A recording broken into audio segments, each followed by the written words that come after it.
छत्रपती संभाजीनगर जिल्ह्यातील आयुष्यमान कार्डची ई-केवायसी साठी विशेष प्रयत्न केले जात असताना या कार्डबाबत काही सेतू सुविधा केंद्र प्रतिसाद देत नसल्या कारणाने आयुष्यमान भारत मिशन महाराष्ट्र समितीचे अध्यक्ष डॉक्टर ओमप्रकाश शेटे यांनी नुकतीच नाराजी व्यक्त केली होती।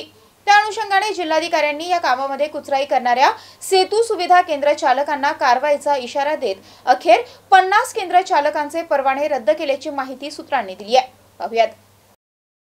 अप्पर जिल्हाधिकारी डॉक्टर अरविंद लोखंडे यांनी आयुष्यमान कार्डची ई-केवायसी साठी नुकतीच महानगर तसेच ग्रामीण क्षेत्रातील संबंधित अधिकाऱ्यांची बैठक घेतली होती। बैठकीत कामात कुचराई करणाऱ्या सीएससी सेंटरवर कारवाईचा बडगा उगारण्याचा निर्णय घेण्यात आला होता। जिल्ह्यात 2000हून अधिक सीएससी सेंटर आहेत। त्यापैकी जे सेंटर आयुष्यमान कार्डची नोंदणी करण्याच्या कामाबाबत कुचराई करीत आहे अशा सेंटरची यादी तयार करून त्यांचे निलंबन करण्यासह अन्य कठोर कारवाई करण्यात येणार असल्याचे निर्देश यावेळी देण्यात आले होते। त्यानुसार आता 50 सेतू सुविधा केंद्रांचे परवाने रद्द करण्यात आल्याची माहिती विश्वसनीय सूत्रांकडून प्राप्त झाली आहे।